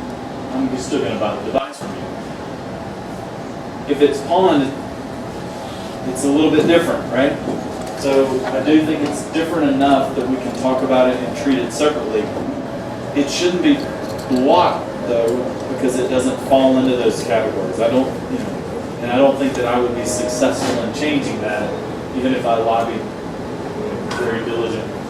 So what I would like you to think about is a color list, or forget about it whether it's a black list or a gray list or amber list, but just it's on a list that says there's something important you might want to know about this device, and it's not for blocking purposes, but I want to put it on the list so that if any of you check this device, you'll know that it's on some list that says it is pawned. It is pawned. ¿Entienden todos lo que está exponiendo ahorita Jason? Vamos a generar una lista de los teléfonos que están empeñados para que no los puedan bloquear. Y no los pueda bloquear ni el cliente que lo empeñó, ni lo pueda bloquear alguien más diciendo que se lo robaron. O el mismo, exacto, o sea, el mismo empleado de la sucursal que diga, ahora me los friego, me los llevo y lo bloquea. Entonces, con esa lista, entienden todos la importancia de que podamos tener esa lista de emails que están empeñados. O sea, ven la maravilla que podría ser que no te puedan bloquear un celular que tienes empeñado. De ahí vienen un montón de pérdidas que tenemos todos nosotros. Y esto sí es para arreglar un tema de seguridad. Decía Jason hace rato, si alguien no lo entendió, o bueno, si lo entendió, hay que hacer énfasis en eso. No es para tener ganancias comerciales, es para evitar que alguien te bloquee un celular cometiendo un clarísimo delito de fraude. Hay una vuelta de hoja. Aparte, creo que hay otro tema importante. Yo como mercadólogo y como responsable de la parte comercial y de mercadotecnia, batallo cuando quiero hacer awareness y este tipo de cosas con la percepción del mercado hacia las casas de empeño. Es decir, se tiene una idea de que las casas de empeño son una industria fraudulenta que maneja las cosas por abajo del agua. Entonces, a nivel percepción, a nivel mercadológico, también es sumamente importante transmitir, que es algo que creo que todavía no logramos hacer, pero que hay que hacerlo, transmitir que estamos de entrada haciendo algo y estamos preocupados por un tema de prevención de delito y que no fomentamos este tipo de actividades. Número uno. Número dos, que estamos haciendo algo por educar o tratar de cambiar la conciencia desde nuestros colaboradores de forma interna y también hacia nuestros consumidores de la cultura del reportar este tipo de actividades como el robo y tal. Y por último, una capacitación a nuestro personal de cómo utilizar estas herramientas que son las que están desarrollando ustedes. Entonces creo que el lado de Amestre y de nosotros como asociados viene esta primera parte de entender cuál es el objetivo. Creo que nace desde la percepción de mercado. Hoy sí creo que tenemos un problema de percepción de mercado, porque muchas veces sí estamos tomando acciones, pero o no las difundimos o no hacemos lo suficiente para que la gente sepa que estamos haciendo algo. Tampoco, y lo noto yo al menos en la empresa donde estoy, el empleado no sabe, no conoce el proceso, y si lo conoce no sabe por qué es, piensa que porque se lo pidió su jefe hay que hacerlo. Entonces también de este lado viene esa parte de la capacitación, de la profundidad que le demos al tema, y ya de parte de GSMA pues viene la parte tecnológica y qué herramientas nos habilitan. Pero si se habilitan las herramientas de este tipo y no hacemos lo otro, pienso yo que... Pero es un proceso de back office, porque no es como tomar afuera. No, es que en realidad el tema del trabajo que estamos haciendo con GSMA, queremos sacar una campaña que se llama Reporte de Valor. La campaña de Reporte de Valor en primera instancia sirve para que la gente conozca el email, lo registre y si le roban el teléfono, lo reporte. Esa campaña de entrada no tendría que ver de inicio nada con nosotros, porque lo único que le estás diciendo es a la gente es que use su email. Pero además estamos haciendo una campaña, por ejemplo, ahorita ya vamos a arrancar en Nuevo León. Queremos hacer una campaña, también ya lo vimos con la Secretaría de Seguridad Ciudadana y con Profeco, para decirle a la gente, nosotros checamos emails para ver que no nos empeñen un celular robado. Vamos a poder bloquear emails de lo que nos roben a nosotros, por lo tanto estamos evitando que la gente que se roba un celular me lo quiere empeñar a mí, y estoy también colaborando con la autoridad, porque si me roban a mí yo también lo voy a reportar. Y eso al final la campaña quiere decirle a la gente, la industria prendaria organizada... Just one question. So, I mean, taking on Joe's comments, basically, something comes into our shop, we put it in the list where, we're not blocking it because it's yet it's spawned, but it's saying, it's spawned in this egg shop. Now, let's suppose I get a night intrusion into my shop, which has been, because the penalties are different from night intrusion and for armed robbery, it has been growing. Armed robberies have been going down, but night intrusions have been going up. Now, what happens? They get into my shop at 3 a.m. I detect it. How long will it take me, or how easy will it be for me to take the list that I already have of the phones that I have on the stock of that particular shop, for them to get to the list and be blocked? At this point, there's a theft that has occurred. Yes. And you would blacklist the device. How fast? You can add it to the blacklist at any time. You can submit it to a file, submit the proper file at any time. And the operators download data at different intervals, at their choosing. Some are daily, some are hourly. I could tell you that they do it at 2 a.m. or they do it maybe every hour. Most of them are still on a daily basis, so it'll depend on... So maximum 47 hours, worst case. 48 hours? Yeah, because if no, it'd be 23 hours and 59 minutes. If I could straight after the one batch that they send them, yeah, you're right. So So public within image, 24 hours. for public image is very important. We are considered like the last link in the delinquential chain. So we can do that. La Asociación Nacional de Ladrones de Celulares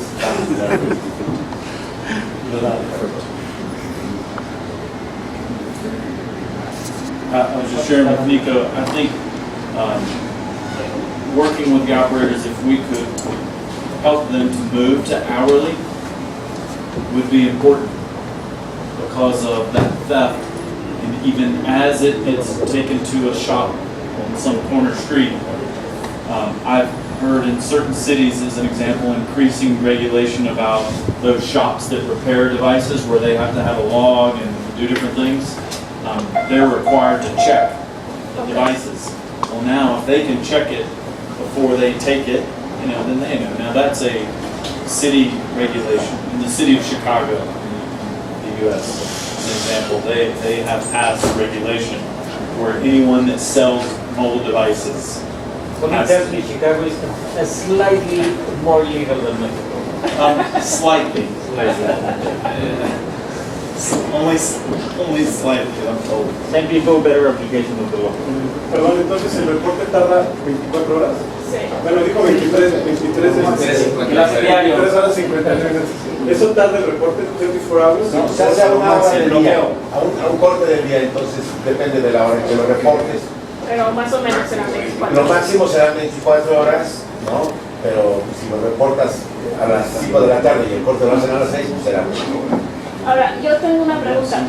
Regresando a esta database, ¿no? De los que ya sabes que está empeñado el teléfono. Si sabes que está empeñado, entonces el cliente lo bloquea, ¿no? O sea, el cliente pide bloquearlo, ¿no? Tú lo ves, sabes que está empeñado, obviamente no lo vas a bloquear, pero ¿le vas a avisar o cómo vas a avisar a la casa de empeño que te quisieron bloquear?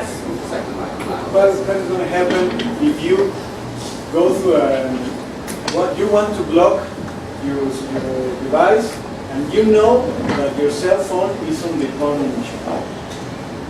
Are you going to have a notice? What is going to happen? Yeah, I mean, what's going to happen with the pawn shop? I'm on the database. Okay, I have all my list of all my pawn cell phones there. So then the client goes and reports it and tries to block it. It is already pawned, but the client anyway Okay, so this tries is to a block case it. where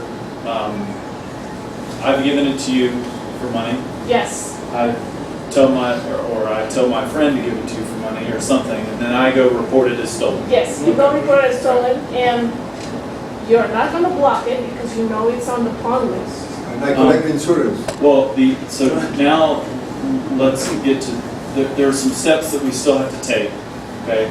I call the operator, Yeah. I go try to file a police report, which now I'm onto something, because before I thought this was only where we needed to get the operator to check the pawn list, if you will, before proceeding with this blacklist.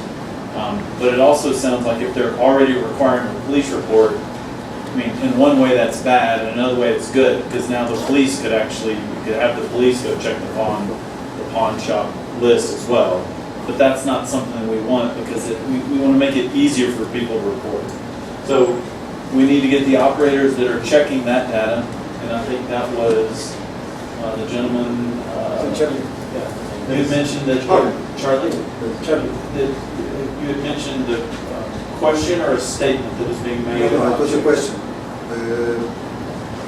Once we give it a status of pawn, the operator can block it or can unblock it, can do anything on it?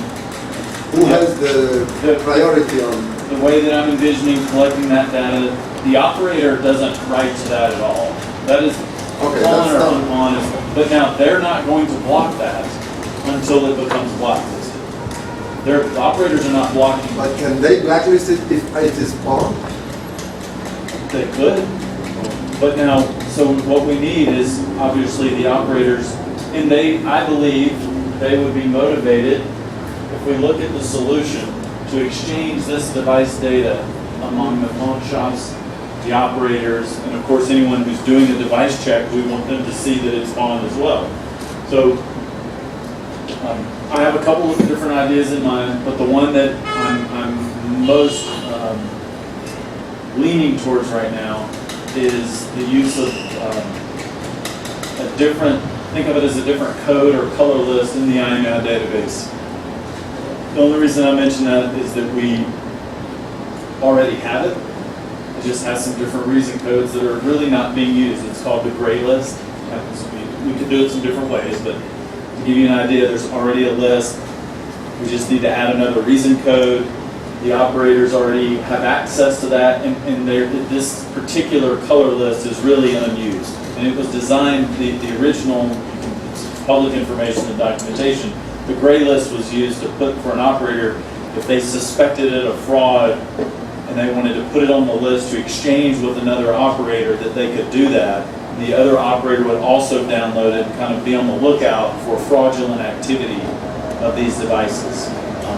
But the solution will be very useful also to the carriers, because when we talked with Secophone one time, he presented us with an insurance company, because one of the losses to this is that the client denounces that, and the insurer must pay the repossession.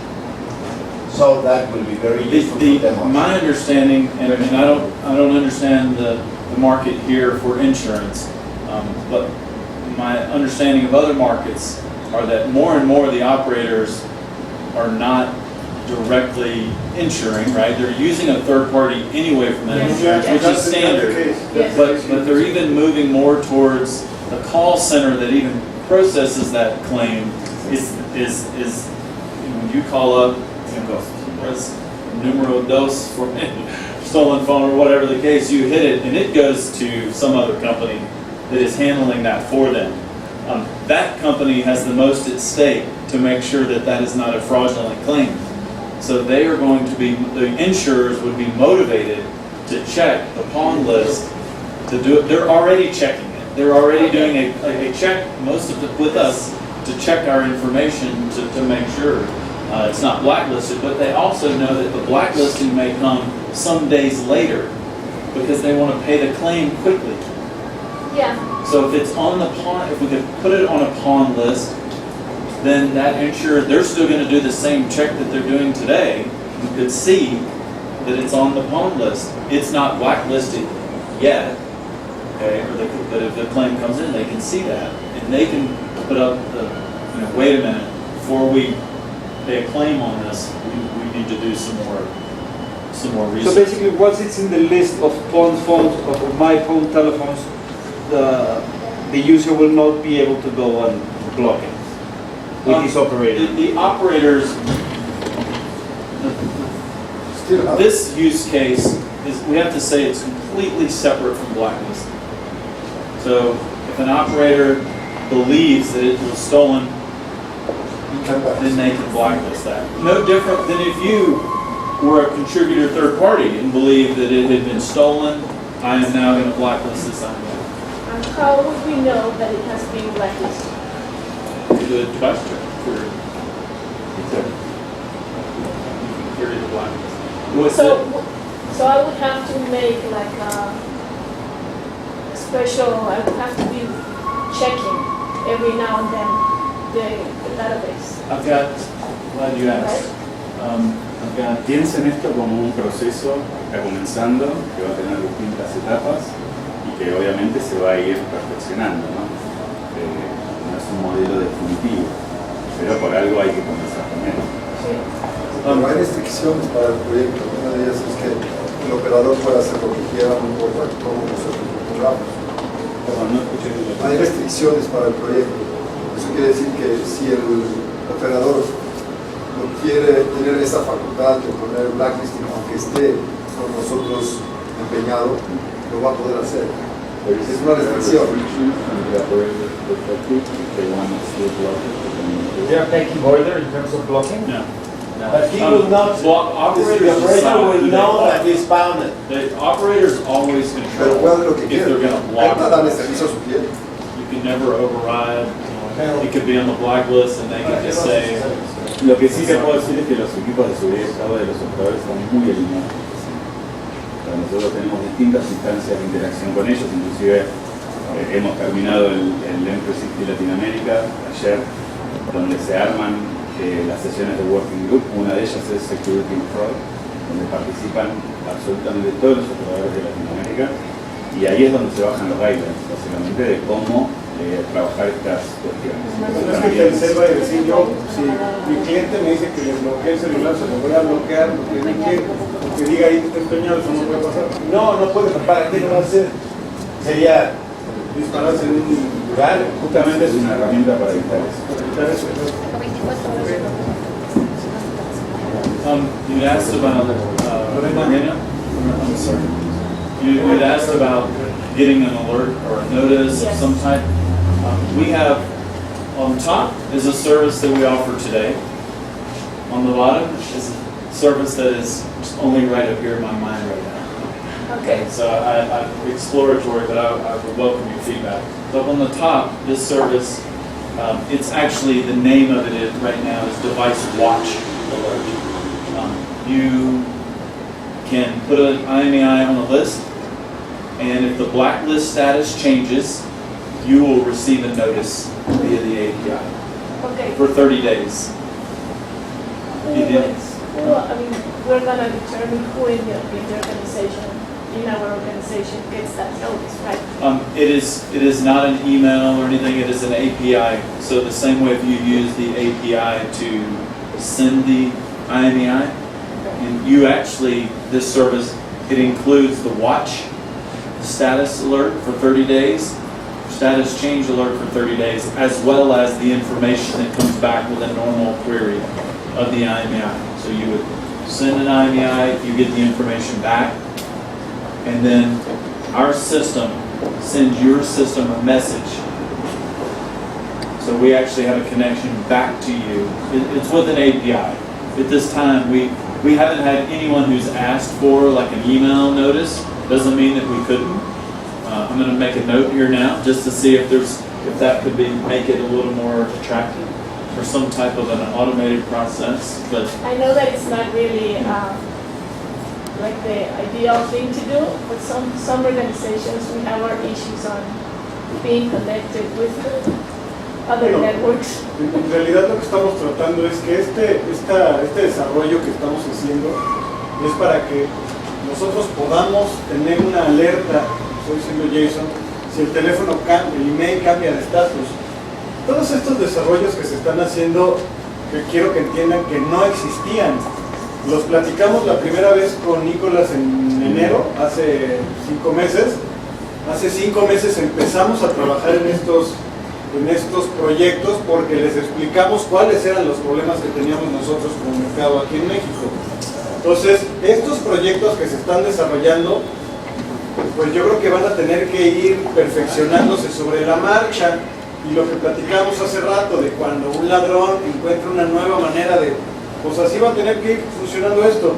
Perfeccionamos sobre la marcha, cómo alimentar esta información, cómo reportarla, cómo tener alertas y sobre todo, por ejemplo, entiendo que empresas que tienen muchísimas sucursales en 4 países del mundo, la comunicación y la visualización de esas alertas es un tema, porque cómo mandas esa información a la persona adecuada, o sea, ese es mi tema.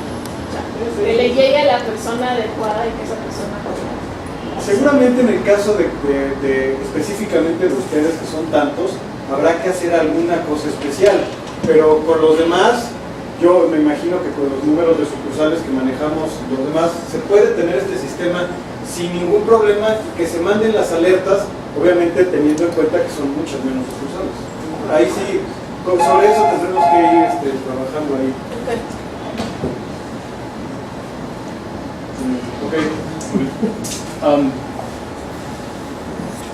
So that's the status change alert. The next one that's rattling around in my head, and I've already come up with a couple different use cases, is a notice if an IMEI is checked. So this would be particularly attractive for the pawn list, that it's on the list. And you might go, why do I care if someone is doing an IMEI check at the IFT website or somewhere else?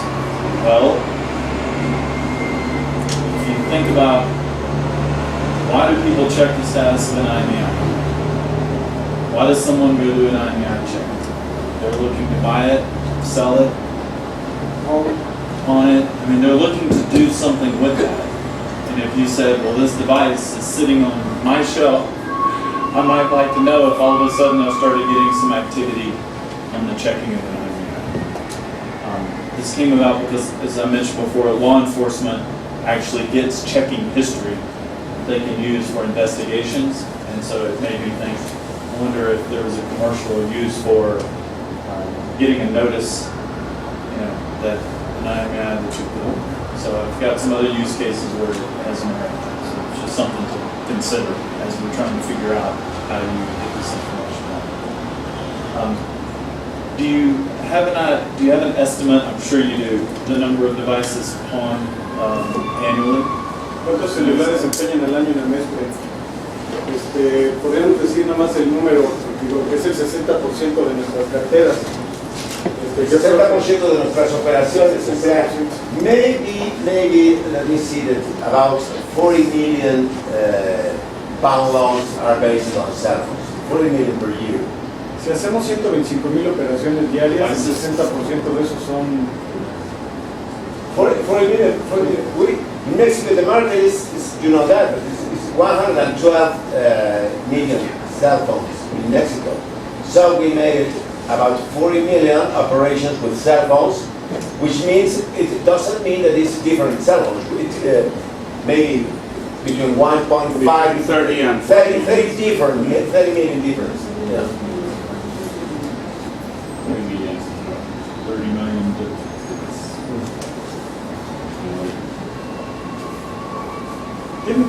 ¿Es México el problema o hay otros países ahí? Porque el observador tiene otros números.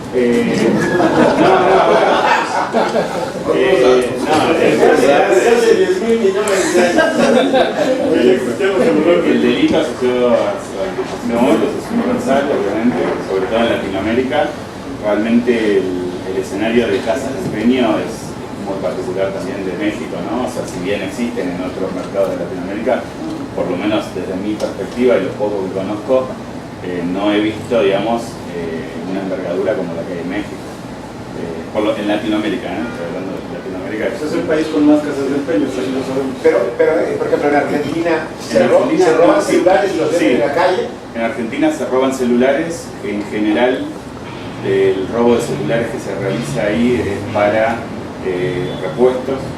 No existe la figura tan proliferada de las casas de empeño, no funciona de esa manera. Sí, obviamente están lo que se denominan los online marketplaces como Mercado Libre, incluso X y demás, pero no hay una situación como aquí en términos de cómo está estructurada la parte comercial, ¿no? Ya vamos para allá. En algún momento sí, en el año 2000, recuerdo que había en algunas casas, pero se la regulación en Argentina es muy fuerte. Sí, puede ser. Después de Venezuela, la regulación está Argentina, es muy difícil hacer negocios en Argentina. Sé que Argentina es difícil. Pero el problema de los celulares robados.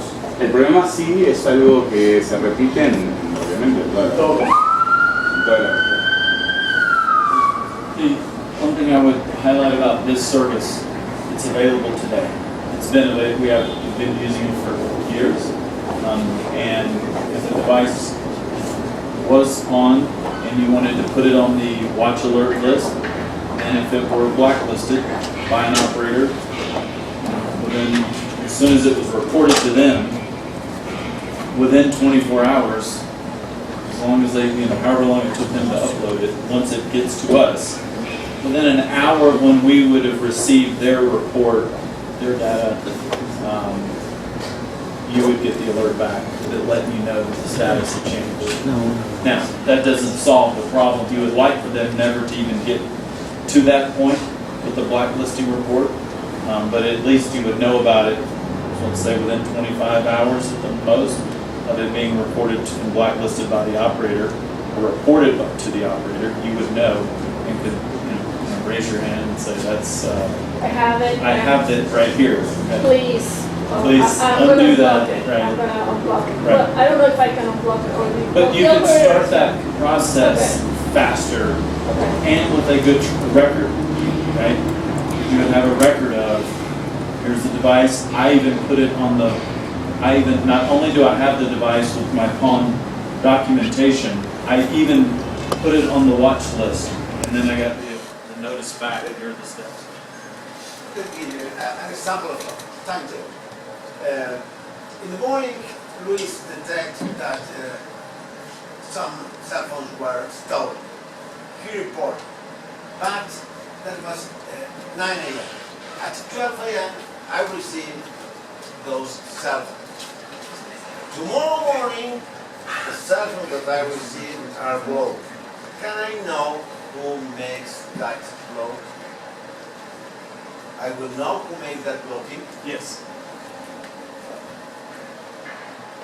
As a commercial user, yes, you know the operator, when they put it on the list. And so this goes back to, he reported it at 9 a.m. or 11 a.m. to the operator. If they're only exchanging daily, then you may not get your alert about it until 3 o'clock the next morning. If we get them to move to hourly reporting, then you might get that notice within an hour and a half, 1 hour 15 minutes of it actually being reported, or even less. As soon as we get it, it's going to be within 1 hour. It just depends. But the third-party reporting is not immediate? Third-party reporting is available to proceed with today. We have a few more, there are steps that we have to take for the application process and onboarding. But it is approved. We have an organization that is already contributing. So what we're talking, if Luis at 9 a.m. He reports it as stolen as a third party, at 9:01 he will also see it as blocked. As soon as we get the data from you, within minutes, Yes. it will be on the blacklist, so that if you did use device check, or the IFT site or whatever it might be, it will show up as on the blacklist. Without going through the operator. Right. As soon as it's on the list, it's immediately on the list as soon as we get it. It's more of how long does it take for the operator to get it to block. But to your point, the benefit of third-party blacklisting The information is there. and the change alert would be that if you reported it as soon as it happened, then if you put that on the watch list, you're going to get it within an hour. And then putting it on the list, you're going to get a notice that it was You don't have to wait the operator. Right. Right. The blacklisting, submitting to the blacklist, and the change alert service are independent of the operator retrieving and blocking. Ah, okay. So we don't have to wait 24 hours. We can see, okay. They just set their process up because how many records, and it's just a batch file process that they utilize. Some operators, they can even split it. They can have a download they can have different intervals for their downloading of data and for their uploading of data. Third party, they don't have to tell us that, but third party, you can submit it whenever you're ready to. And it would be good to establish an interval of some type, depends on the usage. But even if an hour was not good, you can, there's no harm in opening up a connection and sending the file with the record.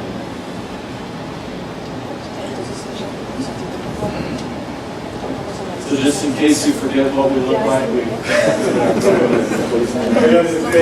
Yo creo que no vamos a lograr agotar todas las preguntas hoy. Este servicio, como les comentaba yo, es nuevo. Empezamos a tener comunicación realmente con ellos hace 3 o 4 años. En el 2016 empezó porque la delincuencia en México empezó a explotar en el 2014. Y ya para el 2015 estábamos muy preocupados, fue cuando vimos ya esto, porque además empezaron a ser los celulares los que más robaban. Entonces, yo creo que este servicio es importante que todo el mundo tome las previsiones que consideren necesarias. Un aspecto súper importante que quiero explicarles a todos y que ya no depende directamente del GSMA, es importantísimo, si queremos que esto funcione, que lo hagamos todos. Porque si alguien dice, esa respuesta que obtuvimos hace algún tiempo de alguien, que dijo, no, el problema de los teléfonos celulares robados no es mío. Perdón, señores, claro que es nuestro el problema. No es solo un asunto de percepción en el que por supuesto sí estamos trabajando. Ahí está Jacob Moret, que es el encargado de comunicación. Queremos capitalizar el esfuerzo que se pueda hacer, pero súper importante que todos se lleven este mensaje.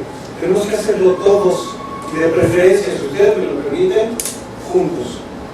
Vamos a seguir teniendo seguramente comunicación con GSMA, van a seguir saliendo dudas, manténganse obviamente en comunicación con nosotros porque we are going to need another workshop, I'm quite sure. We want to have more communication with GSMA and we want to go together. Use the whiteboard. The whiteboard, yes, of course. Seguramente voy a seguir platicando con Nicolás para desarrollar algún canal de comunicación que nos permita seguir teniendo retroalimentación con ellos y les vamos a ir informando cómo vamos a implementar estos servicios. Por lo pronto, ¿ande usted? If we are talking about time. When are we going to be ready? More or less. We need to be ready for what? For being the third party. We need to, let me go ahead and set expectations. Start working, please. The process is like this, application, not going to be a problem, it's very easy. We need to get the CNO endorsement. Check 1, check 2, testing, in terms of your integration, and so it can start right after that. GSMA, has some work to do on a legal side that does not have anything to do with device check, or blacklisting. It's related to some device check agreements and notices that we need to send out as a part of the EU data privacy and some related factors, where it may take us 3 weeks, could take us 6 weeks. Before, even though you might be sending us files, we're like, well, we're stopping them right here. We're not letting them go to the rest of the network. We're stopping them, but we can get all the way up to where you're sending and you've tested it and it's ready to go. And then as soon as we get the notice out, okay, then we'll say, oh, it's ready, we'll lift it up, and everything starts flowing to the rest of the operators and the device check services and systems. So on our end, it could either be any of these things are in parallel. We may have, if you went really, really fast, we may not be ready, but anywhere from 3 to 6 weeks before we're ready to allow it to go through. Es muy importante que cualquier duda que tengan para las personas que quieran trabajar en el proyecto que estamos desarrollando con Panacea, ahorita nos pueden poner en contacto. Aquí está Laura de Panacea, es nuestro service provider. Cualquier duda, cualquier comentario lo pueden ver con ellos. Cualquier duda que tengan sobre el servicio en general, lo pueden ver conmigo, yo los voy a redireccionar con ellos. La verdad es que no me queda más que agradecerles. Jason, thank you very much for your presence. Nicolás, como siempre, te lo agradezco muchísimo. Señores, un aplauso para nosotros.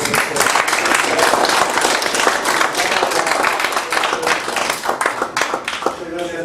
Les agradezco a todos muchísimo su participación y su asistencia. Quienes son parte de la comunidad AMESPE, gracias por su participación. Quienes vinieron aceptando una invitación de mi parte para enterarse de este servicio, les agradezco mucho. Tenemos una gran deuda de amistad y de colaboración con Rafa. Espero que les aproveche. Presidente, sé que viajar en viernes está de chino, le agradecemos mucho, Ray. Señores, muchas gracias, buenas tardes. Gracias a ustedes. Vamos a tomarnos una foto, señores, vénganse para que se pongan acá para tomar una foto, por favor.